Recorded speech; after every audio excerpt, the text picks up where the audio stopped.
وبركاته.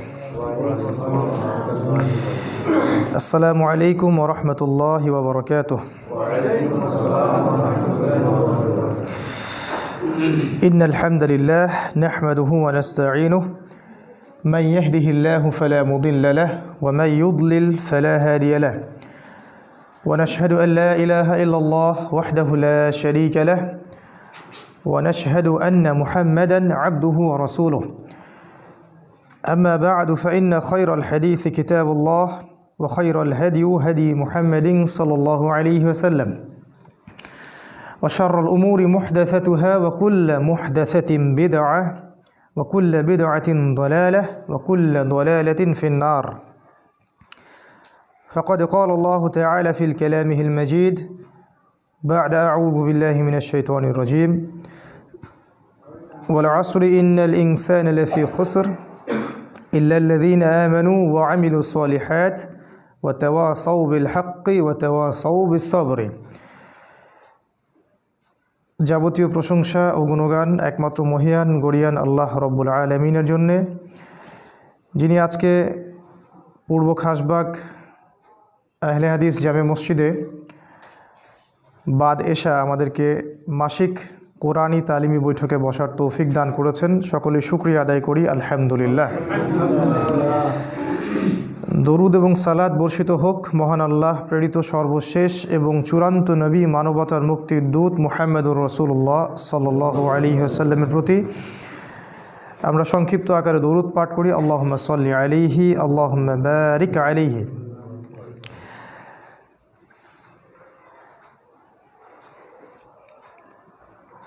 আজকে এই সংক্ষিপ্ত সময়ের মধ্যে ইনশাআল্লাহ আমরা কোরআনের একটি ছোট্ট সূরাকে নিয়ে কথা বলবো।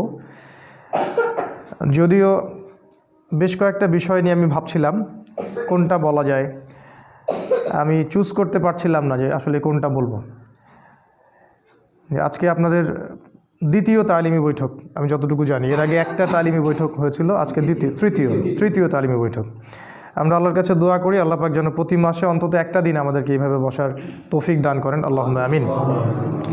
একবার ভাবছিলাম লুকমান হাকিম তার সন্তানকে যে উপদেশগুলো দিয়েছেন সেটা নিয়ে কথা বলবো। আর একবার ভাবছিলাম আসহাবুল কাহফকে নিয়ে কথা হবে। আবার ভাবছিলাম মুসা এবং খিদির আলাইহিস সালামকে নিয়ে কথা হবে। আবার ভাবছিলাম যে সূরা আসর নিয়ে কথা হোক। তা আমি নিজেও একটু কনফিউজ ছিলাম যে কোনটা নিয়ে বললে বেশি ভালো হয়। তো তুলনামূলক আমার কাছে মনে হচ্ছে এখন যে সূরাতুল আসর বিষয়টা তুলনামূলক একটু সহজ হবে অন্য বিষয়গুলোর চেয়ে। আর যেহেতু এখানে ছোট ছোট বাচ্চারা বেশি, পাশাপাশি যুবক ভাইরাও আছেন, তো এই সূরাটাই মনে হয় সুইটেবল হবে। আল্লাহ পাক আমাদেরকে শুনে বুঝে আমল করার তৌফিক দান করুন, আল্লাহুম্মা আমিন। আমরা দোয়া করি রব্বি ইশরাহ লি সাদরি ওয়া ইয়াসসির লি আমরি ওয়াহলুল উকদাতাম মিন লিসানি ইয়াফকাহু কওলি। জ্ঞান বৃদ্ধির জন্য আরেকটা দোয়া করতে পারি রব্বি জিদনি ইলমা রব্বি জিদনি ইলমা রব্বি জিদনি ইলমা। আরেকটা দোয়া করা যায় আল্লাহুম্মা ফাক্কিহনা ফিদ্দিন আল্লাহুম্মা ফাক্কিহনা ফিদ্দিন ওয়া আল্লিমনা তা'উইল আমিন ইয়া আরহামার রাহিমিন। সূরাতুল আসর, আমরা জানি পবিত্র কোরআনুল কারীমে 114টা সূরা আছে। 114 সূরার মধ্যে 86টা সূরা হলো মাক্কি আর 28টা সূরা হলো মাদানী। যে সূরাগুলো মক্কায় নাজিল হয়েছে, রাসূল সাল্লাল্লাহু আলাইহি ওয়াসাল্লাম যতদিন মক্কায় ছিলেন মানে 13 বছর, এগুলোকে মাক্কি সূরা বলে।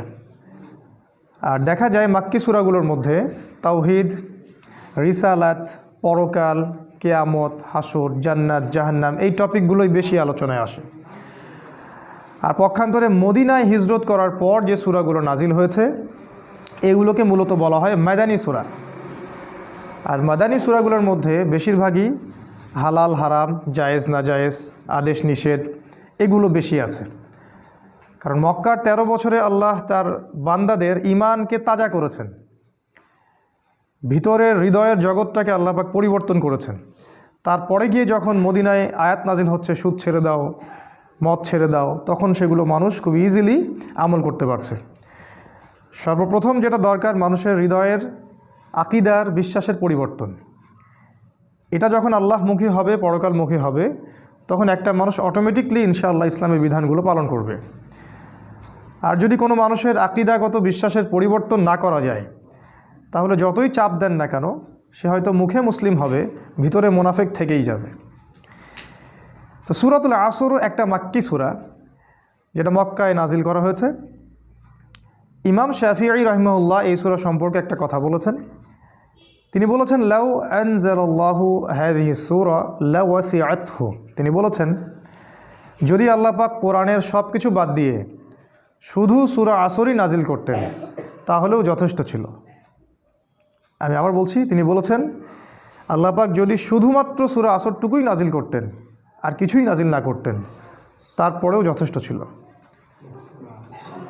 কারণ এই সূরার মধ্যে সমস্ত মৌলিক বিষয় চলে আসে। সময় সংক্ষিপ্ত, আমরা হয়তো সব ডিটেলস আলোচনা করতে পারবো না, কিন্তু মূল পয়েন্টগুলো আজকে আমরা টাচ করবো ইনশাআল্লাহ।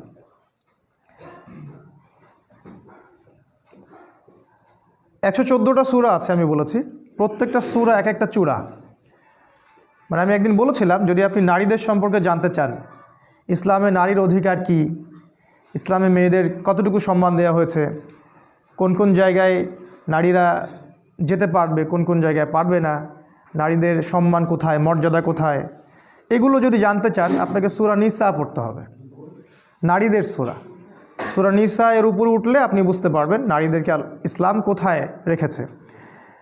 নারীদেরকে ইসলাম কোথায় রেখেছে এটা শোনার জন্য মিডিয়ায় যাওয়া যাবে না, তাহলে তারা আমাদেরকে ভুল তথ্য দিবে।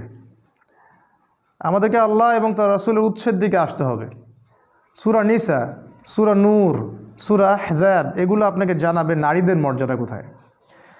আবার আপনি যদি জিহাদ সম্পর্কে জানতে চান, ইসলামে জিহাদ কি, কেন করতে হয়, কার বিরুদ্ধে করতে হয়, কখন করতে হয়, আপনাকে পড়তে হবে সূরাতুত তাওবা। সূরাতুত তাওবা। আপনি যদি জানতে চান রাষ্ট্রের পররাষ্ট্রনীতি কেমন হবে, রাষ্ট্রের সংবিধান কেমন হবে, কিভাবে আমরা দেশ চালাবো, আপনাকে সূরা পড়তে হবে সূরা আনফাল।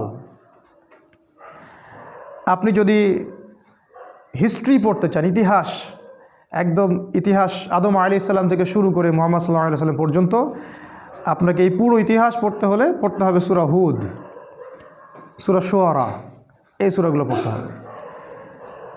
যদি জানতে চান বনু ইসরাইলদের সম্পর্কে পড়তে হবে সূরা বনী ইসরাইল। যদি জানতে চান শেষ জামানায় আপনি কিভাবে চলবেন তাহলে পড়তে হবে সূরা কাহফ। এরকম এক একটা সূরা আপনাকে এক একটা রেজাল্ট দিবে। যদি আপনি উপন্যাস পড়তে পছন্দ করেন তাহলে আপনাকে পড়তে হবে সূরা ইউসুফ, সবচেয়ে সেরা উপন্যাস। এরকম সূরাতুল আসর, আসর মানে সময়, ইতিহাসের শুরু থেকে নিয়ে কিয়ামত পর্যন্ত এই সময়ে সময়ে কারা সফল আর কারা ব্যর্থ এটা জানতে হলে আপনাকে সূরা আসর পড়তে হবে। ইতিহাসের শুরু থেকে নিয়ে পৃথিবীর শেষ দিন পর্যন্ত কারা ক্ষতির মধ্যে আছে আর কারা ক্ষতি থেকে মুক্ত, এইটা বুঝতে হলে আপনাকে পড়তে হবে সূরাতুল আসর। আর পড়া মানে আমি বুঝাচ্ছি না রিডিং পড়া, পড়া মানে আমি বুঝাচ্ছি লিকাউমি ইয়াতাফাক্কারুন। আল্লাহ পাক বলেছেন কোরআন সেই সম্প্রদায়ের জন্যে যারা চিন্তা ভাবনা গবেষণা করে। কোরআন কোনো সাধারণ মানুষদের জন্য নয়। আল্লাহ পাক বলেছেন কোরআন একটা কিতাব ওই সব সম্প্রদায়ের জন্য লিকাউমি ইয়াতাফাক্কারুন, যারা গভীর গবেষণা চিন্তা ভাবনা করে তাদের জন্যে। কোরআন তাদের জন্য নয় যারা হালুয়া রুটি সেমাই খায় বাসায় গিয়ে ঘুমিয়ে যায়, তাদের জন্য কোরআন নয়।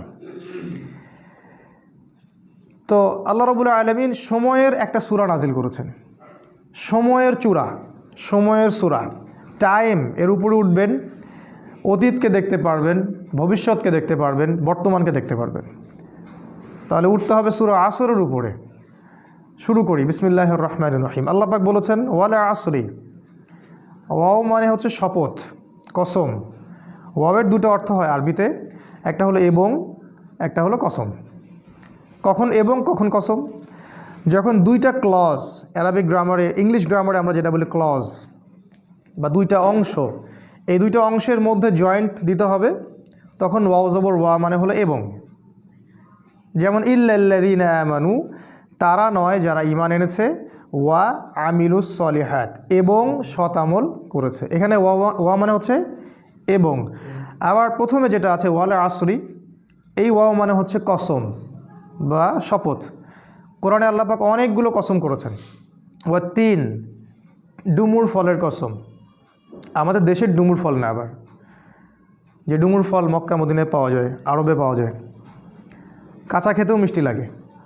ওয়াত্তিন ওয়াজ্জাইতুন, জাইতুন ফলের কসম, জাইতুনের তেল দিয়ে রাসূল সাল্লাল্লাহু আলাইহি ওয়াসাল্লাম মালিশ করতে বলেছেন, উপকারী। ওয়া তুরি সিনিন, তুর পাহাড়ের কসম, সিনাই পাহাড়ের কসম, এরকম অনেক কসম আছে। ওয়াল লাইল, রাতের কসম। ওয়া দুহা, দ্বীপ্রহরের কসম। ওয়াল ফজর, ফজরের কসম। ফজরের কসম করে আল্লাহ বলেছেন ফজর, সকাল, ফজর নিঃশ্বাস ছাড়ে। অসাধারণ একটা আয়াত, ফজর নিঃশ্বাস ছাড়ে। আজকের এডুকেশন সিস্টেম আমাদের এটা বিশ্বাস করবে? সকাল নিঃশ্বাস ছাড়ে। কোরআন বলেছে ফজর, ফজরের সময় মালায়েকা চলে আসেন, কেরাত হয় ইমামের, তারা শোনেন। কারা কারা নামাজে আসছেন তারা লিখে রাখেন, আল্লাহর কাছে লিস্টটা নিয়ে যান, নিয়ে গিয়ে দেখান যে ফজরের জামাতে হাজির ছিল। আবার আসরের জামাতে আরেক দল ফেরেশতা আসে, তারা আবার দেখেন আসরের জামাতে কারা কারা আছে, তারা আবার ফজর পর্যন্ত থাকে। কোরআনে সূরা ফজরের মধ্যে শপথ করে বলা হচ্ছে যে ফজর নিঃশ্বাস ছাড়ে। আমাদের এডুকেশন সিস্টেম কি বিশ্বাস করবে কথাটা, যে ফজর নিঃশ্বাস ছাড়ে? তারা বল পাগলের প্রলাপ, কি বলে এগুলো, হয়তো গাল গল্প বলে। এই জন্য আমি বারবার বলি যে this education system is created by দাজ্জাল। এই এডুকেশন সিস্টেমটা ক্রিয়েট করেছে দাজ্জাল নিজেই। তার উদ্দেশ্য একটাই, কিভাবে আমাদের পুরো জেনারেশনের পর জেনারেশন, প্রজন্মের পর প্রজন্মকে আল্লাহ থেকে দূরে সরানো যায়, এটাই উদ্দেশ্য, আর কোনো উদ্দেশ্য নেই। একজন পিএইচডি ডিগ্রি অর্জন করবে কিন্তু ভিতর থেকে হবে অন্ধ। একজন ডক্টরেট করবে, বাইরে থেকে ডিগ্রি নিয়ে আসবে, তার বাবা মা থাকবে বৃদ্ধাশ্রমে,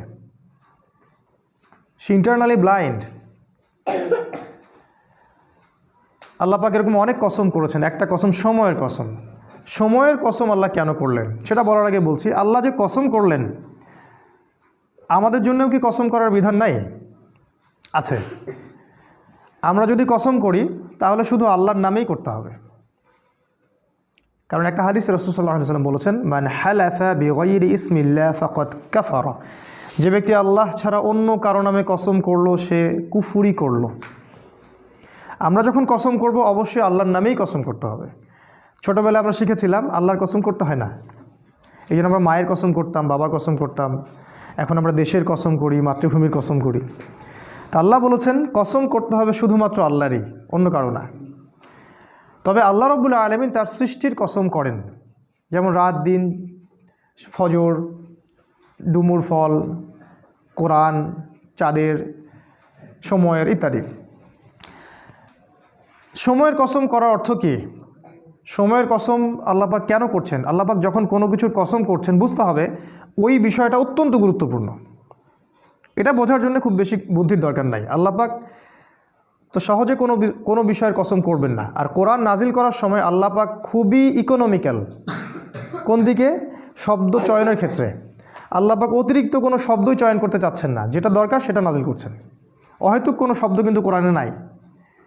কোরআন এমন একটা কিতাব যেটার একটা শব্দ দিয়ে একটা জাতির ইতিহাস বলা হয়েছে। সিরিয়াসলি, সূরা কাহফের মধ্যে একটা শব্দ আছে, জুলকারনাইন বাদশা যাচ্ছেন একদিকে, একটা কওমকে দেখতে পেলেন যে কওমের সূর্যের আলো থেকে বাঁচার কোনো বুদ্ধি ছিল না। তারা জানতো না কিভাবে সূর্যের আলো থেকে নিজেদেরকে রক্ষা করতে হবে। আল্লাহ ভালো জানেন এই জায়গাটা কোথায়। আল্লাহ পাক শুধু বলেছেন ক্যাযালিকা, ওরা এরকমই ছিল, ব্যাস এতটুকুই। ওই সম্প্রদায়টা এমনই ছিল বলে আল্লাহ পাক অন্য প্রসঙ্গে চলে গেছেন। একটা ওয়ার্ড দিয়ে একটা সম্প্রদায়ের কথা বলেছেন আল্লাহ পাক। শব্দ আল্লাহ পাক অহেতুক চয়েস করবেন না। তাই সময়ের শপথ কেন করলেন? 3টা কারণে করতে পারেন, শর্ট করে বলছি। একটা হলো, অবশ্যই আমাদেরকে চোখে আঙ্গুল দিয়ে দেখিয়ে দেওয়া হচ্ছে যে আমাদের জীবনের সবচেয়ে গুরুত্বপূর্ণ জিনিস সময়। আমাদের মানব জাতির জন্য সবচেয়ে গুরুত্বপূর্ণ জিনিস হচ্ছে সময়, যেটা আমরা ফেসবুকে, অনলাইনে থেকে, ইউটিউবিং করে, গার্লফ্রেন্ডের সাথে সময় অপচয় করে, কফি খেয়ে, চায়ের দোকানে আড্ডা পিটে, খেলার মাঠে নষ্ট করি।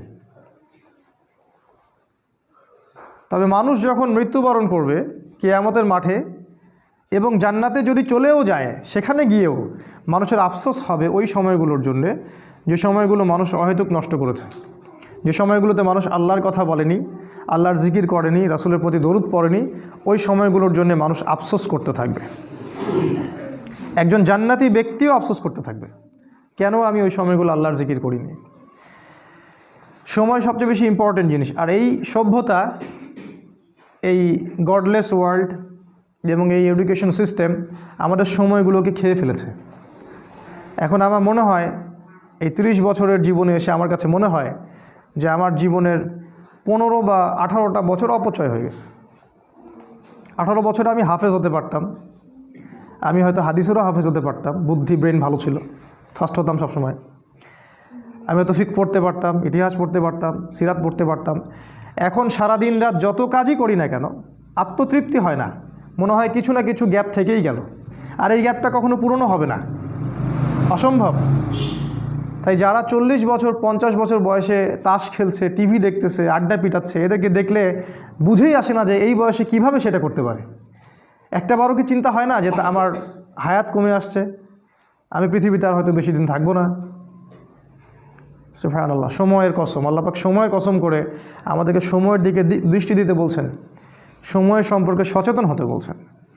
দেখেন, মানুষ সারা জীবনে অনেক কষ্ট করে ঠিকই, কষ্টের পর কষ্ট সহ্য করে, একটা চাকরির জন্যে, একটা জমির জন্যে, একটা ভালো জব, স্ট্যাটাস, টাকা, সিকিউরিটি, বাড়ি গাড়ি, বউ বাচ্চা, এগুলোই তো। এগুলো ছাড়া আর কিচ্ছু নাই, এগুলো ছাড়া কিন্তু কিচ্ছু নাই, সব এগুলোই। এগুলোর পিছনে সারা দিন রাত মানুষ প্রচণ্ড পরিশ্রম করে, মানুষ কিন্তু প্রচণ্ড পরিশ্রম করে। আর শয়তান মানুষকে প্রচণ্ড পরিশ্রম করিয়েও নেয়, ও মানুষকে কষ্টের পর কষ্ট দিয়ে জাহান্নামে নিয়ে যেতে চায়। কিন্তু দেখেন, কষ্টের ট্র্যাকটা ভুল, কষ্টের ট্র্যাকটা ঠিক নাই, রং ট্র্যাকে সে কষ্ট করছে। এই যে আমাদের ছেলেমেয়েরা পড়াশোনা করছে, নার্সারিতে ভর্তি হচ্ছে 5 বা 6 বছর বয়সে, 25 বছর পর্যন্ত ঘাড়ে ব্যাগ থাকবেই, অনার্স মাস্টার্স করতে করতে 25 হয়ে যাবে বয়স। এই লম্বা সময়ে সে কোরআন শিখবে না, জেনারেল এডুকেশনের কথা বলছি, কোরআন A to Z শিখবে না, হাদিস শিখবে না, ফিকহ শিখবে না, ইতিহাস শিখবে না, সে ইসলামের যে রাসূলের জীবনী সেটা শিখবে না, সাহাবীদের জীবনী শিখবে না, এগুলো কিছুই শিখবে না। 25 বছর পর্যন্ত সে কষ্ট করবে।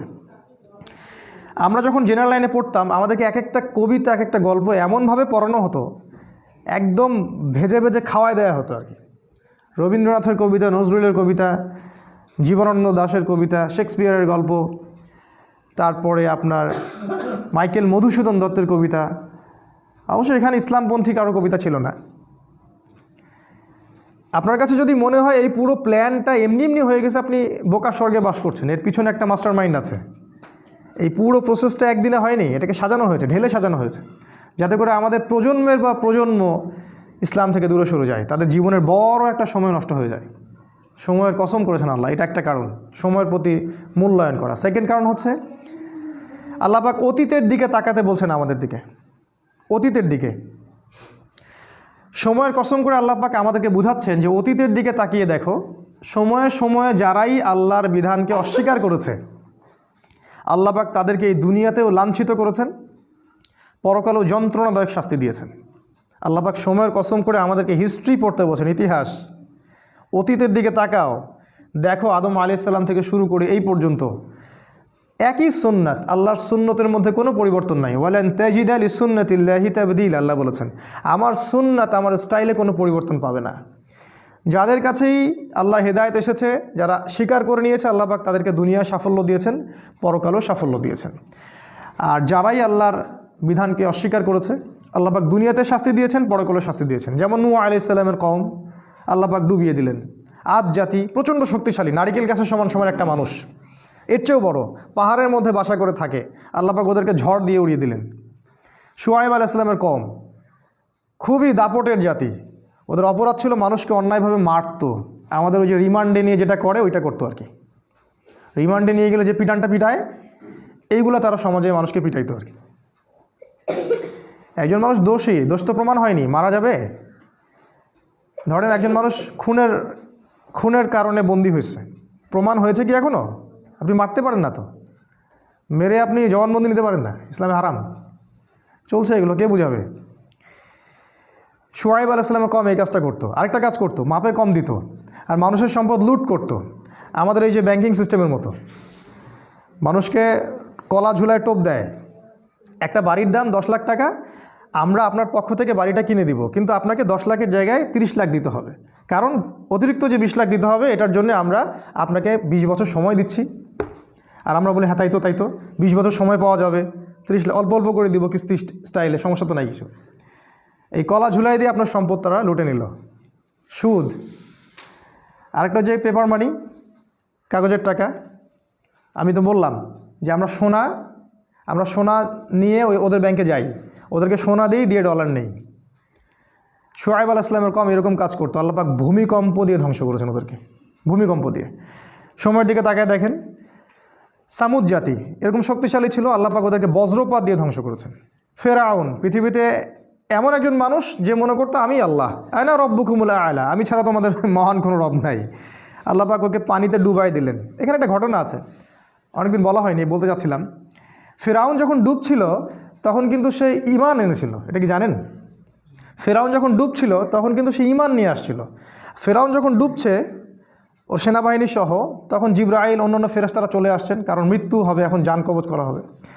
এবং যারা পাপী ওদের জান কবজের সময় ওদেরকে চেহারার মধ্যে মারা হয়, প্রচণ্ড জোরে জোরে পিটানো হয়, থাপ্পড় দেওয়া হয়।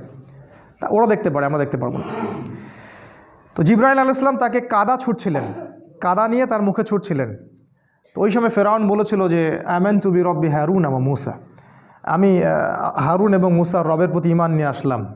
আল্লাহ পাক তখন বলছেন আল-আন, এখন, আল ইয়াউমা নুনাজ্জিকা ফি বাদানিকা, আজকে তোমার এই দেহকে আমি সংরক্ষণ করব, লিতাকুনা আয়াত, যাতে করে তুমি নিদর্শন হও তোমার পরবর্তী জাতিদের জন্য। কিন্তু জিবরাইল আলাইহিস সালাম বলেছেন একটা হাদিসের মধ্যে, হাদিসে কুদসির মধ্যে, যে ওই সময় জিবরাইল আলাইহিস সালামও ভয় পাচ্ছিলেন, যে কারণ সে তওবা করছে, যদি আল্লাহ পাক এই সময় তার তওবা কবুল করে নেন আর তিনি যে ওকে মারছেন, যদি আল্লাহ পাক এই জন্য তাকে ধরেন। এই জন্য জিবরাইল আলাইহিস সালামও ভয় পাচ্ছিলেন। আল্লাহ পাকের রহমত এত প্রশস্ত, আল্লাহ চাইলে ওই সময় যদি তাকে মাফ করে দিতেন। জিবরাইল আলাইহিস সালাম বলছেন, যেদিন থেকে ফেরাউন বলেছে আনা রব্বুকুমুল আ'লা, ওই দিন থেকে আমি ওকে ঘৃণা করি, ওই দিন থেকে আমি ওয়েট করতেছি কখন সে মরবে, আমি আযাব দিব। তো এই যে ফেরাউন, সেও সময় স্রোতে হারায় গেল, নমরুদ হারায় গেল। এখনকার এই যুগের ফেরাউনরাও হারায় যাবে, এই যুগের নমরুদ যারা তারাও হারায় যাবে, কোনো কিছুই সময়ের মধ্যে টিকে থাকবে না। সময়ের কসম করে আল্লাহ পাক বলছেন, এই যে হিস্ট্রি দেখো, শিক্ষা নেওয়া। আরেকটা উদ্দেশ্য হতে পারে সময়ের, সেটা হলো যে এই যে আমরা যে সময় বসবাস করছি আখিরুজ্জামান, শেষ জামানে, এই শেষ জামানের যে সময়, এই সময়টার প্রতি আল্লাহ পাক বেশি গভীর দৃষ্টি দিতে বলছেন, কারণ এটা হচ্ছে ইতিহাসের সবচেয়ে ইম্পর্ট্যান্ট টাইম। কারণ এখানে এমন এমন কিছু ঘটনা ঘটবে যা পৃথিবীর ইতিহাসে কখনো ঘটেনি। কীরকম? একদিন সাহাবীরা বসে আছেন, রাসূল সাল্লাল্লাহু আলাইহি ওয়াসাল্লাম আসলেন, এসে বললেন তোমরা কী নিয়ে কথা বলছো? সাহাবীরা বললেন আমরা কিয়ামত নিয়ে কথা বলছি।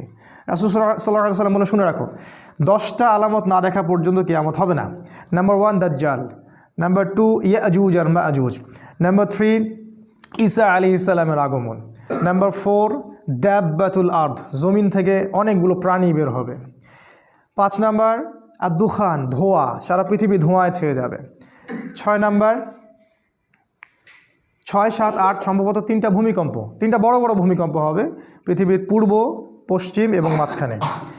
আরেকটা হচ্ছে পশ্চিম দিক থেকে সূর্য উঠবে। আর সর্বশেষটা হচ্ছে ইয়েমেন থেকে আগুন বের হবে, এই আগুনটা মানুষকে তাড়িয়ে নিয়ে আসবে আরাফার মাঠের দিকে। রাসূল সাল্লাল্লাহু আলাইহি ওয়াসাল্লাম বলছেন 10টা আলামত না দেখা পর্যন্ত কিয়ামত হবে না। এগুলো মেজর আলামত।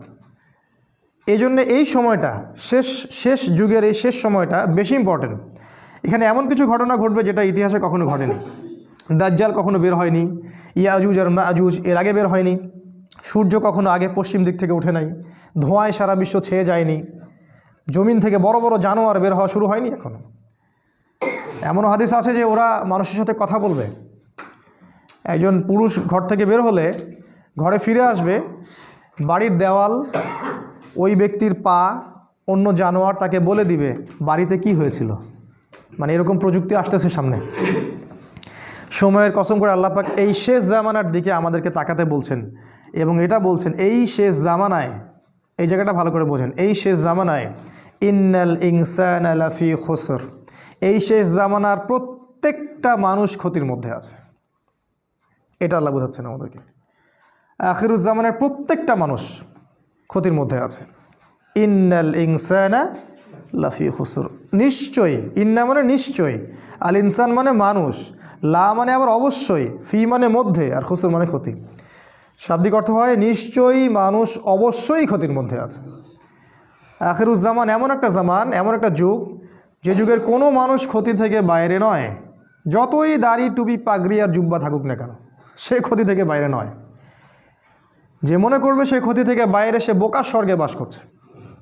রাসূল সাল্লাল্লাহু আলাইহি ওয়াসাল্লাম কি বলেননি, আখিরুজ্জামানের একটা ব্যক্তি খুঁজে পাওয়া যাবে না যে সুদ থেকে মুক্ত থাকতে পারবে?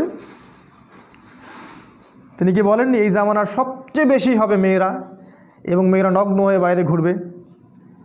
মুমিন ভাই, মুমিন স্বামী তাকে বাড়িতে রাখতে পারবে না, সে দায়ুসে পরিণত হবে, কিছু করতে পারবে না। শেষ জামানায় দাজ্জাল এবং তার সেনাবাহিনীরা এমনভাবে সারা বিশ্ব শাসন করবে, এদের গ্রিপ থেকে মুমিন বের হতে পারবে না। সবচেয়ে বড় হাদিসটা হচ্ছে শেষ জামানায় মুমিনের হাতে জ্বলন্ত কয়লা রাখা যেমন, ঈমান ধরে রাখাটা ওই রকম হবে। নিজেকে প্রশ্নগুলোর উত্তর পাওয়া যাবে আমাদেরকে সবাইকেই, যে আমরা যে ইসলামটা ফলো করছি আর কি, এটা কি হাতে কয়লা ধরার মতো কি না? আমরা যে ইসলামটা ফলো করছি, আসলেই কি আমরা হাতে জ্বলন্ত কয়লা ধরে আছি কি না? এরকম কষ্ট হচ্ছে কি না? যদি কষ্ট হয়, সুসংবাদ আপনার জন্যে। যদি কষ্ট হয়, তাহলে আপনার জন্য সুসংবাদ, আপনি সেই ব্যক্তি যার কথা রাসূল বলেছেন। আর যদি কষ্ট না হয়, আফসোস আমাদের জন্যে, আমার উপর ধিক্কার, আমি সেই ব্যক্তি যার কথা রাসূল বলেছেন নেগেটিভলি, পজিটিভলি না। কি বলেছেন রাসূল সাল্লাল্লাহু আলাইহি ওয়াসাল্লাম? সকালে মুমিন থাকবে, বিকালে কাফের হয়ে যাবে। বিকেলে কাফের থাকবে, সকালে মুমিন হবে। ইয়াবিউ রাজুলু দীনাহু লিআরদি দুনিয়া, দুনিয়ার বিনিময়ে একজন ব্যক্তি তার দিনকে বিক্রি করে দিবে। এই হলো আখিরুজ্জামান। এই জামানার প্রত্যেকটা মানুষ ক্ষতির মধ্যে। তবে আল্লাহ পাক বলেছেন 4 শ্রেণীর মানুষ নয়। 4টা কাজ যারা করবে, একই সাথে 4টা কাজ, 4টার মধ্যে যে কোনো একটা নয়, 4টা কাজই একই সাথে অ্যাট দ্য সেম টাইম, 4টা কাজ যারা করতে পারবে এবং এর উপর ইস্তেকামাহ, দৃঢ় থাকতে পারবে, তারাই ক্ষতি থেকে বেঁচে থাকবে। তার মধ্যে নাম্বার 1 হচ্ছে ইল্লাল্লাযীনা আমানু, ঈমান। ঈমানটা কেন এখন আমি বুঝি। এই ওয়ার্ল্ডটাকে রিড করতে হলে, এই বিশ্বে আসলেই কি হচ্ছে এটা বুঝতে হলে, আপনার ভিতর থেকে একটা নলেজ দরকার, ইন্টারনাল একটা লাইট দরকার। যার ভিতরে ঈমান নাই, তার ভিতরে আল্লাহর পক্ষ থেকে নূর আসবে না, পসিবল না। যার ভিতরে, হৃদয়ের ভিতরে ঈমান নাই, আল্লাহর পক্ষ থেকে লাইট বা নূর আসবে না। আর আল্লাহর পক্ষ থেকে কলবের মধ্যে নূর না আসলে সে ভিতর থেকে দেখতে পারবে না আসলে কি হচ্ছে। যেমন আমাদের মেয়েদের কথা বলা হচ্ছে মিডিয়ায়, মেয়েরা অনেক এগিয়ে যাচ্ছে, প্রোগ্রেস, প্রগতি সমান তালে চলছে, সম অধিকার, অগ্রগতি, তাই না? কিন্তু কোরআন, সুন্নাহ এবং আখিরুজ্জামান স্টাডি করলে আমরা দেখছি যে মেয়েরা এগিয়ে যাচ্ছে ঠিকই, কিন্তু জাহান্নামের দিকে। এই যে চিন্তার জগতের বিশাল একটা পরিবর্তন, এক শ্রেণীর মানুষের কাছে এটা প্রোগ্রেস, আর আমি বলছি এটা জাহান্নামের রাস্তা। বিশাল একটা পার্থক্য না? এই পার্থক্যের কারণ হচ্ছে যে মন্তব্যটা করেছে সে বাহ্যিক দৃষ্টি দিয়ে করেছে, কিন্তু আমরা কোরআন সুন্নাহ থেকে ঘেটে ইন্টারনাল অবজারভেশন থেকে মন্তব্যটা করলাম। এই ইন্টারনালি লাইট পেতে হলে আমাকে নূর দরকার, আর নূর আসবে আল্লাহর পক্ষ থেকে। আর কখন আসবে? যখন আপনি কোরআনের কাছে আসবেন, যখন ঈমান নিয়ে আসবেন। ইল্লাল্লাযীনা আমানু, এই হলো প্রথম। আর হাদিসে আছে, হাদিসে জিবরিলের মধ্যে ঈমানের 6টা পিলার, তো অনেকেই জানি না। ঈমানের 6টা পিলার হচ্ছে, 1 নাম্বার আমানতু বিল্লাহ, আল্লাহর প্রতি বিশ্বাস করা, তার ফেরেশতাগণের প্রতি বিশ্বাস করা, তার আসমানি কিতাবগুলোর প্রতি বিশ্বাস করা, রসুলগণের প্রতি বিশ্বাস করা, পরকালের প্রতি বিশ্বাস করা এবং তাকদিরের ভালো মন্দের প্রতি বিশ্বাস করা। এই 6টা পিলারকে বিশ্বাস করার নাম ঈমান। এখানেও 3টা কথা আসবে, শুধু বিশ্বাস করা না, হৃদয়ে বিশ্বাস করা, মুখে স্বীকৃতি দেয়া। হৃদয়ে আগে বিশ্বাস করা, মৌখিক স্বীকৃতি দেয়া এবং কাজে বাস্তবায়ন করা। শুধু বললেই হবে না যে আমি মুমিন, কাজে প্রমাণ করতে হবে। কিছু মানুষ আছে আমাদের বলে যে আমি তো গুনাহ করিনি, নামাজ পড়ার কী দরকার আছে, আমি তো খারাপ কাজ করি না, আমি তো সারাদিন ভালো কাজ করি, জনকল্যাণমূলক কাজ করি, আমি তো জননেতা, নামাজের তো প্রয়োজন নাই। নামাজ তাদের জন্য যারা গুনাহ করে, ওদের গুনাহ মাফ করানোর প্রয়োজন আছে, তারা যাবে নামাজে, আমি নামাজে যাব কেন?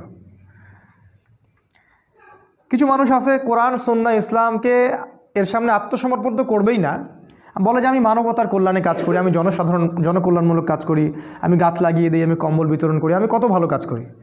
এগুলো তো ভালো কাজ, আমি তো সদা সত্য কথা বলি, ব্যবসায় হালাল খাই, আমার নামাজের তো দরকার নাই।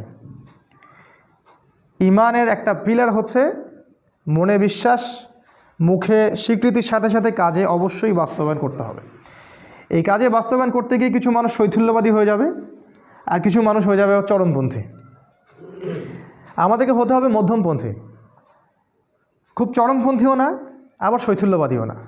কারণ আল্লাহ পাক এই উম্মতকে বলেছেন উম্মাতান ওয়াসাতা লিতাকুনু শুহাদা আলান নাস, তোমরা হচ্ছে মধ্যমপন্থী উম্মত, তোমাদেরকে অন্য অন্য উম্মতগুলোর উপরে সাক্ষী হিসেবে উপস্থাপন করা হবে। 1 নাম্বার, ক্ষতি থেকে বেঁচে থাকবে তারাই যারা মুমিন, এই 6টা পিলারের প্রতি বিশ্বাস করে, তারপরে মুখে স্বীকৃতি দেয় এবং কাজে বাস্তবায়ন করে। 2 নাম্বার, ওয়া আমিলুস সলিহাত, ঈমান আনার সাথে সাথে যারা সৎ আমল করে। এখন আমিলুস সলেহ এর সংজ্ঞা কি? এক কথায় খুব সহজ করে যদি সংজ্ঞা বলি, তাহলে যে আমল বা যে কাজগুলো আল্লাহ অনুমোদন করেছেন, তার রাসূল অনুমোদন করেছেন, বা রাসূলুল্লাহ সাল্লাল্লাহু আলাইহি ওয়াসাল্লাম করেছেন বা করতে বলেছেন, অথবা মৌন সম্মতি দিয়েছেন। সোজা সিম্পল। যে প্রত্যেকটা কাজ আল্লাহর রাসূল সাল্লাল্লাহু আলাইহি ওয়াসাল্লাম আল্লাহর বিধানের আলোকে আমাদেরকে করতে বলেছেন, অথবা নিজে করেছেন, অথবা কেউ করেছেন তিনি মৌন সম্মতি দিয়েছেন, এই ধরনের কাজগুলোকে বলা হয় আমলুস সলেহ। যেমন 5 ওয়াক্ত সালাত, রমাদান মাসের সওম। রমাদান মাসের কথা আসলো, আমরা একটা দোয়া করে নেই। আল্লাহুম্মা, বলুন আমার সাথে, আল্লাহুম্মা বাল্লিগনা ফি রমাদান ওয়া বারিক লানা ফিহি, আমিন। অর্থ হচ্ছে আল্লাহ আমাদেরকে রমাদান পর্যন্ত পৌঁছে দিন এবং সেখানে বরকত দিন। রমাদানের আগ থেকেই রাসূল সাল্লাল্লাহু আলাইহি ওয়াসাল্লাম এই দোয়াটা করতেন, আল্লাহ আমাদেরকে রমাদান পর্যন্ত পৌঁছে দিন এবং সেখানে বরকত দিন। এবং আল্লাহ পাক আমাদের জীবনে রমাদানের সংখ্যা বাড়িয়ে দিন, আল্লাহুম্মা আমিন। যেটা বলছিলাম, আমলুস সলেহের মধ্যে আছে সালাত, আছে সওম, ফরজের কথা বলছি, আছে যাকাত, সামর্থ্য হলে যাকাত দিবেন, সামর্থ্য হলে হজ করবেন, উমরা করবেন, সদা সত্য কথা বলা, পিতামাতার খেদমত করা, আল্লাহর বিধানের উপর দৃঢ় থাকা, সুন্নাহ অনুযায়ী জীবন গড়া, এই প্রত্যেকটা কাজই আমলুস সলেহ। এমনকি বাথরুমে যদি কেউ প্রবেশ করে এবং প্রবেশ করার সময় যদি কেউ এই দোয়াটা পড়ে, বিসমিল্লাহ আল্লাহুম্মা ইন্নী আউযু বিকা মিনাল খুবসি ওয়াল খাবাইস, এই টয়লেট করার কাজটাও তার আমলুস সলেহ। টয়লেট করার সময় বের হওয়ার পরে যদি সে বলে গুফরানাকা, অথবা একটা দোয়া আছে আলহামদুলিল্লাহিল্লাযী আযহাবা আনিল আযান ওয়া আফানি, এই কথাগুলো যদি বলে সেটাও আমলুস সলেহ। স্ত্রী সহবাস করবে কেউ, স্ত্রী সহবাস করা, স্ত্রীকে চুমু খাওয়া, এটাও আমলুস সলেহ। স্ত্রীর হাত ধরে বসে থাকা আমলুস সলেহ। স্ত্রীর হাত ধরে চাঁদ দেখতে যাওয়া, তার সাথে গল্প করা, সময় কাটানো আমলুস সলেহ। স্ত্রী সহবাস করার আগে কেউ যদি দোয়া পড়ে, বিসমিল্লাহ আল্লাহুম্মা জান্নিবনা শাইতান ওয়া জান্নিবিশ শাইতান মা রাযাকতানা, তার সহবাসটার জন্য সে নেকি পাবে, সেক্স করলে নেকি পাবে। সাহাবীরা অবাক হয়ে জিজ্ঞাসা করলেন, এটাও নেকির কাজ? আল্লাহ রাসূল বললেন, এই কাজটা যদি তুমি স্ত্রী ছাড়া অন্য কারোর সাথে করতা, তাহলে কি সেটা জিনা হতো না, গুনাহ হতো না? সাহাবীরা বললেন, হ্যাঁ হতো। যদি তাই হয় তাহলে স্ত্রীর সাথে করলে ওটা নেকিও হবে। ইসলামের মতো সহজ রিলিজিয়ন কোথাও পাবেন না। খেতে বসেছেন, খাবেন, খিদা লাগছে, এই জন্য খাবেন, বিসমিল্লাহ বললেন, খাওয়া শুরু করলেন, প্রথম লোকমার সাথেই বললেন আলহামদুলিল্লাহ। আল্লাহ পাক বলছেন আল্লাহ ওই বান্দার প্রতি সন্তুষ্ট হয়ে যান, আমলুস সলেহ। কোরআন তেলাওয়াত করছেন, আমলুস সলেহ, প্রতি হরফে 10 নেকি পাচ্ছেন। জিকির করছেন, সুবহানাল্লাহ আলহামদুলিল্লাহ, আমলুস সলেহ। সারাদিন আপনি যদি রাসূলের স্টাইল ফলো করেন, সকাল থেকে নিয়ে একদম ঘুমানো পর্যন্ত, ঘুমাবেন, ঘুম তো রেস্ট, ঘুমানোর আগে একটু ওযু করলেন, বা ওযু সম্ভব না আপনি দোয়াগুলো পড়লেন, পরে ফু দিলেন, সূরা বাকারার শেষ 2 আয়াত পড়লেন, বিসমিল্লাহ আল্লাহুম্মা বিইসমিকা আমুতু ওয়া আহইয়া, পরে ঘুমিয়ে গেলেন। পুরো ঘুমটা আপনার আমলুস সলেহ।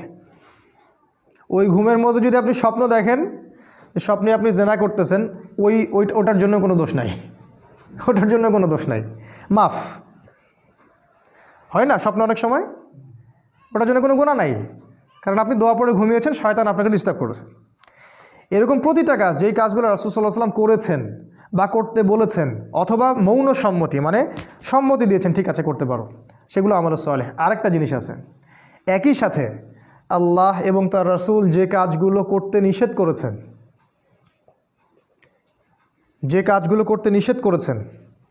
যে কাজগুলো করার ব্যাপারে শাস্তির কথা বলেছেন, সেই প্রত্যেকটা কাজ ছেড়ে দেওয়াও আমলে সলেহ।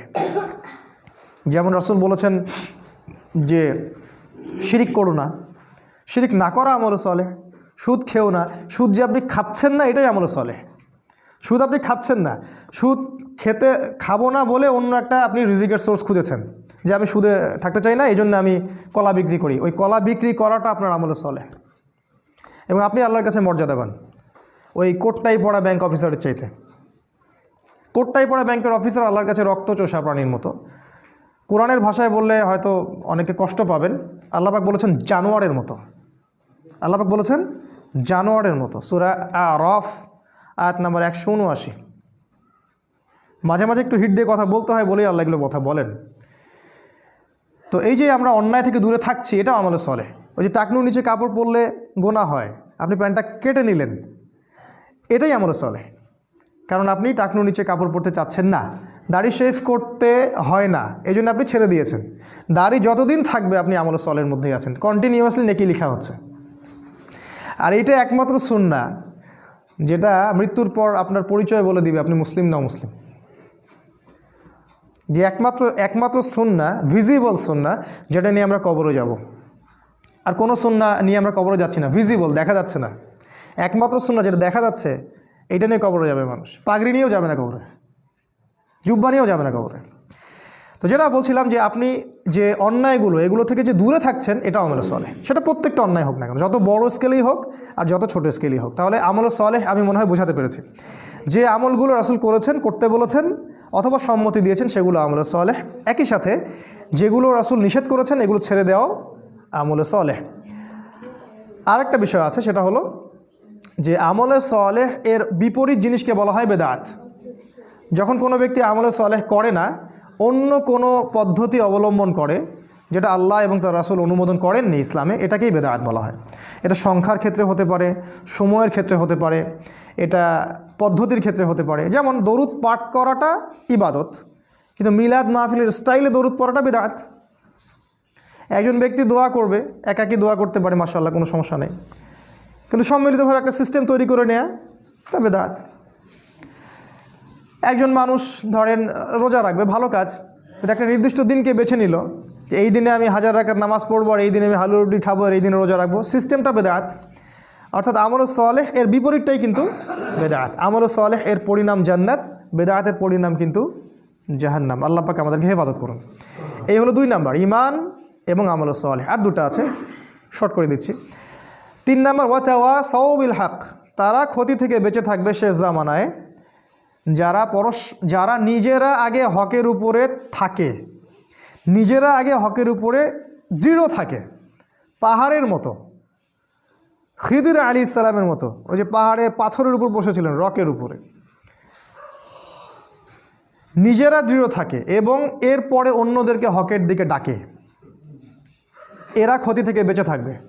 যারা ঈমান এনেছে, এরপর আমলে সালেহ করছে, এখন মাশাআল্লাহ পরিবার গঠন করে ফেলেছে, নিজের যোগ্যতা হয়ে গেছে, নিজে হকের উপর আসে মাশাআল্লাহ, এবার মানুষকে সে হকের দিকে ডাকছে। কারণ ডাকার কাজটা তো স্কুল বয়দের কাজ না, এটা স্কলারদের কাজ। কারণ যদি আমরা দাওয়াত দেওয়ার যোগ্যতা অর্জন না করি, তাহলে আমি মানুষকে ভুল পথে দাওয়াত দিব। সিম্পল। আমি যদি ইংরেজির প্রফেসর হতে চাই, আমাকে ইংরেজির উপর আরও বড় ডিগ্রি নিতে হবে, তারপরে আমাকে ক্লাস নিতে হবে। তাই আমরা নিজেরা যদি আগে এগুলোর উপর স্টিল থাকি, তারপরে আমরা যখন মানুষকে দাওয়াত দিব, যোগ্যতা অর্জন করব, জ্ঞান অর্জন করব, তখন মানুষ সঠিক পথের দিকে আমরা ডাকতে পারবো। আর এই জায়গায় কিন্তু সমস্যা আছে, আমরা দাওয়াটা খুব পছন্দ করি, তো যোগ্যতা থাক বা না থাক একটু সুর করে বলতে পারি, পড়াশোনা থাক বা না থাক, হ্যাঁ পড়াশোনা খুব একটা নাই, সুর আছে গলার মধ্যে। সারা দেশব্যাপী দাওয়াতি কাজ করা হচ্ছে, অসংখ্য মানুষ জিকিরের নামে প্যান্ডেলে উঠে লাফাচ্ছে, অসংখ্য মানুষ ইসলামের নামে দলীয় তাকলিদে যাচ্ছে, অসংখ্য মানুষ জিহাদের নামে জঙ্গিবাদে যাচ্ছে। প্রত্যেকটা জায়গায় সমস্যা সৃষ্টি হচ্ছে। কারণ কি? কারণ যে দাওয়াত দিচ্ছে সে জানে না আসলে সঠিকভাবে দাওয়াত দেওয়ার ম্যাথোডোলজিটা কি। কোথা থেকে শিখব? আল্লাহর রাসূল থেকে শিখব, অন্য কারো কাছে যাওয়ার দরকার নেই।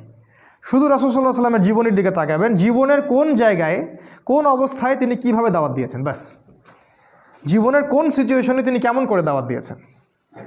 মক্কায় তিনি মূর্তির সামনেও নামাজ পড়েছেন 13 বছর, তখন মূর্তি ভাঙার মতো সিচুয়েশন ছিল না। মদিনায় খেলাফত কায়েম হওয়ার পরে আবার যখন মক্কা পুনরুদ্ধার করা হলো, তখন তিনিই আবার মূর্তি ভেঙে দিলেন, নিজের হাতেই মূর্তি ভাঙলেন, জা আল হক ওয়া যাহাকাল বাতিল বললেন।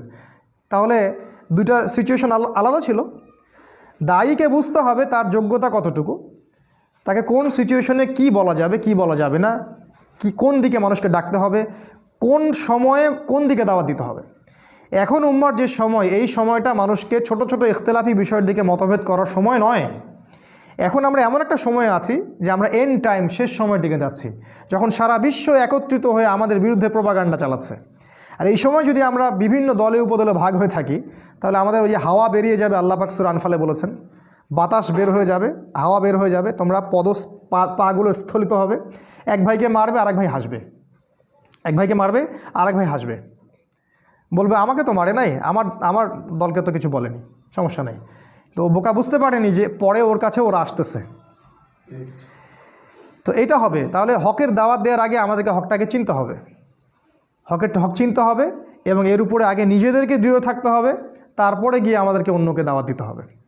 এবং দাওয়াত দেওয়ার সময় আমাকে পরিবেশ, পরিস্থিতি এবং সময় বুঝতে হবে, কোন সময়ে কোন প্রেক্ষাপটে কিসের দাওয়াত দিতে হবে। এবং এই দাওয়াত দেওয়ার সময় হতে হবে মানুষের সাথে নরম, উদার। একটা মানুষ এখনও ইসলামের বেসিক কোনো বিষয় জানেই না, ধরেন সে সলাতই আদায় করে না, এখন আপনি কি সবার আগে ওকে সলাতের দিকে ডাকবেন, নাকি ওকে আপনি বুকে হাত বাঁধা শেখাবেন? কী করবেন বলেন তো? আপনার বুদ্ধিমানের কাজ কি? অ্যাটলিস্ট তাকে আগে সলাতের দিকে তো ডাকবেন। সে নামাজ পড়তেছে মাশাআল্লাহ, এখন নিয়মিত জামাতে আসে, মাশাআল্লাহ হৃদয়টা পরিবর্তন হচ্ছে, আস্তে আস্তে আস্তে আস্তে আপনি ওকে মাসআলাগুলো বোঝান।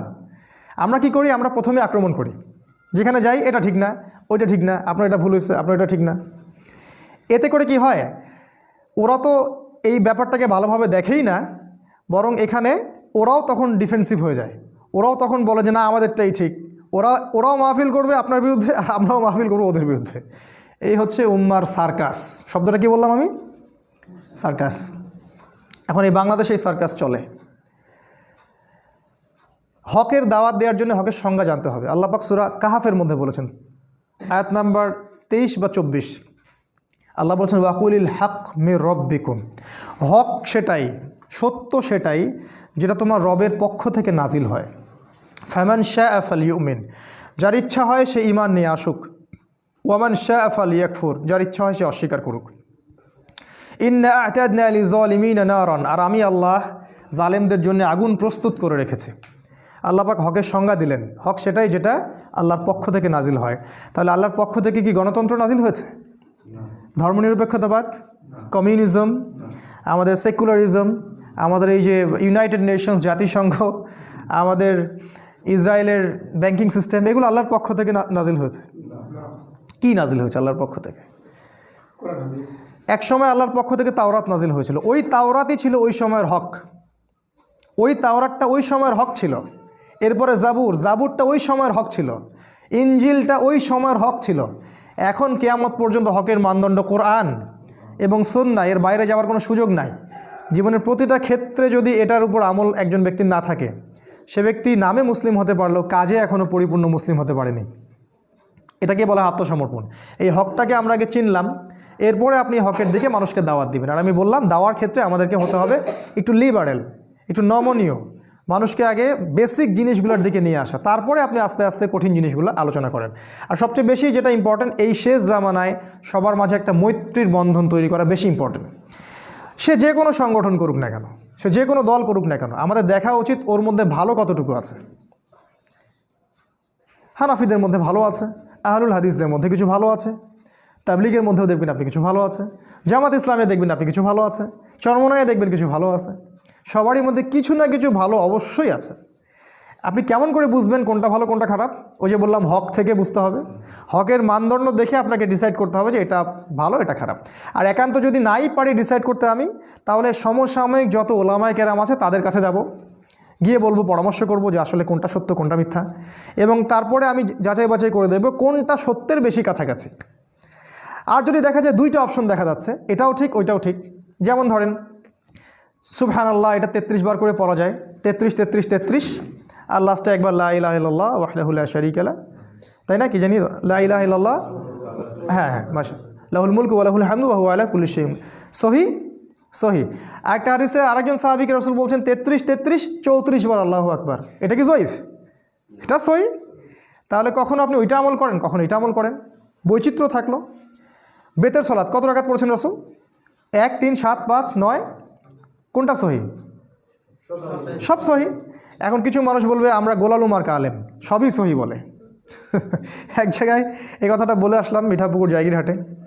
তো পরে একজন খুবই খেপে গেছে আমার উপরে, খাবার টেবিলে আমার উপর খুব আক্রোশ ঝাড়লো, বলল যে আপনি গোলালু মার্কা আলেম, আপনি সবগুলোকে সহি বললেন।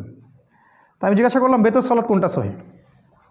বললো যে আমি তো অত পণ্ডিত না, পড়াশোনা জানি না, বলে চলে গেল।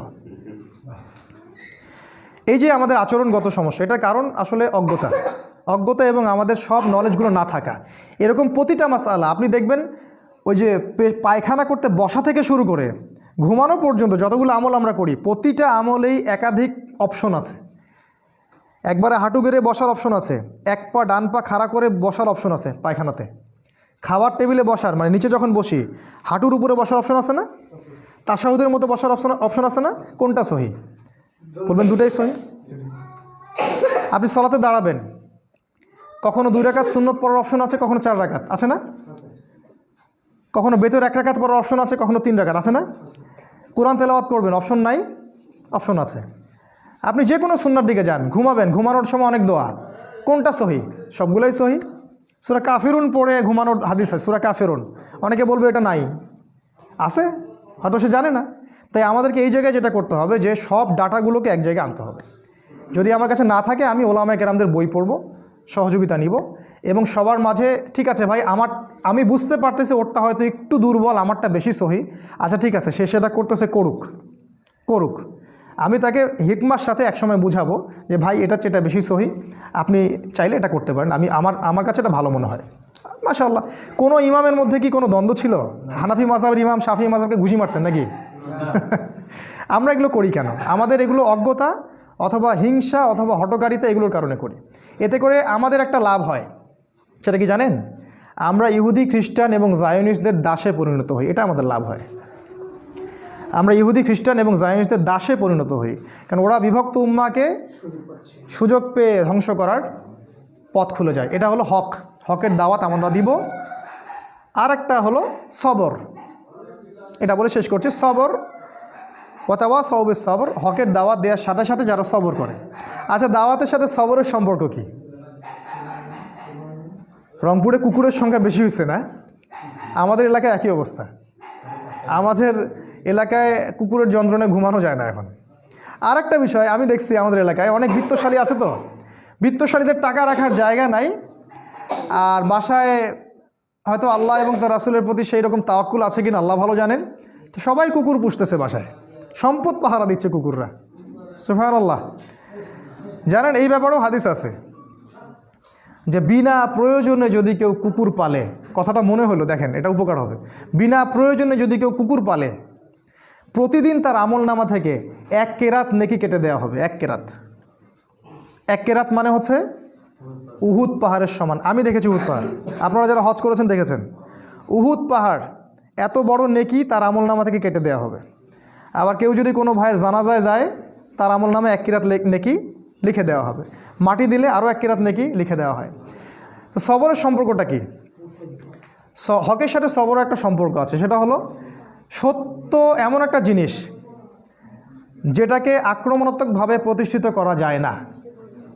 হক এমন একটা জিনিস যেটাকে কখনো আক্রমণাত্মকভাবে প্রতিষ্ঠিত করা যায় না, ধৈর্যের সাথে প্রতিষ্ঠিত করতে হয়। এক্সাম্পল, আপনি নূহ আলাইহিস সালামের দিকে তাকান, 950 বছর দাওয়াত দিলেন, 40 বা 80টা মানুষ ইসলাম কবুল করলেন। আপনি তাকান ইব্রাহিম আলাইহিস সালাম, সবর করতে করতে দেশে থাকতে পারলেন না, হিজরত করতে হলো। ভাই আমাদের কুইজ প্রতিযোগিতা শেষ করছে।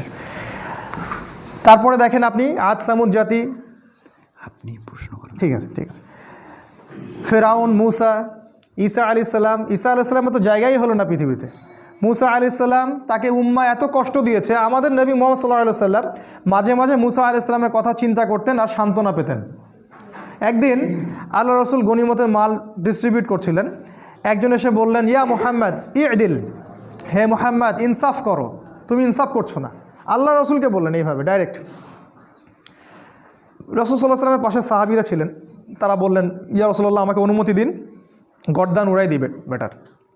আল্লাহ রাসূল সাল্লাল্লাহু আলাইহি ওয়াসাল্লাম ধৈর্য ধরলেন, বললেন যে মুসাকে তার কওম এর চেয়েও বেশি কষ্ট দিয়েছিল। তিনি মুসা আলাইহিস সালামের কথা চিন্তা করে সান্ত্বনা নিতেন। এত বেশি কষ্ট বনী ইসরায়েল তাকে দিয়েছিল, কল্পনার বাইরে। আল্লাহ পাক বনী ইসরায়েলের মধ্যে এমন অনেক নবী পাঠিয়েছিলেন যাদের সাথে কোনো উম্মতি ছিল না, 2 জন 4 জন 5 জন 10 জন।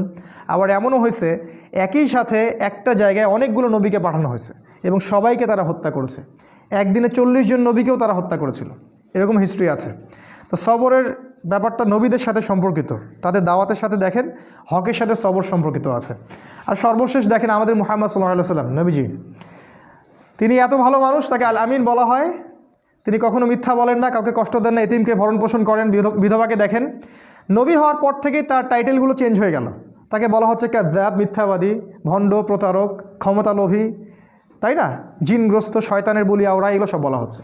হঠাৎ করে চেঞ্জ হয়ে গেল। তাকে 15টা গালি খেতে হচ্ছে, 14 বার তাকে হত্যা করার চেষ্টা করা হয়েছে। নিজের মাতৃভূমিতে তার থাকা হলো না, হিজরত করতে হলো, সবর করলেন। তাই এই যে হকের দাওয়াত, এর সাথে সবরটা খুব ইম্পর্টেন্ট।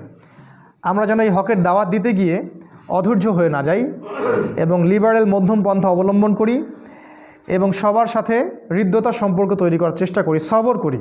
একদিনে কোনো কিছু পরিবর্তন হবে না, একদিনে কখনো কোনো কিছু পরিবর্তন হবে না। একটা সুন্দর গঠনমূলক পদ্ধতিতে দীর্ঘস্থায়ী একটা পরিকল্পনা করলে হয়তোবা কোনো ফলাফল পাওয়া যাবে। আল্লাহ রাব্বুল আলামিন, আজকে সময় শেষ হয়ে গেছে, আমি শর্ট শেষ করলাম।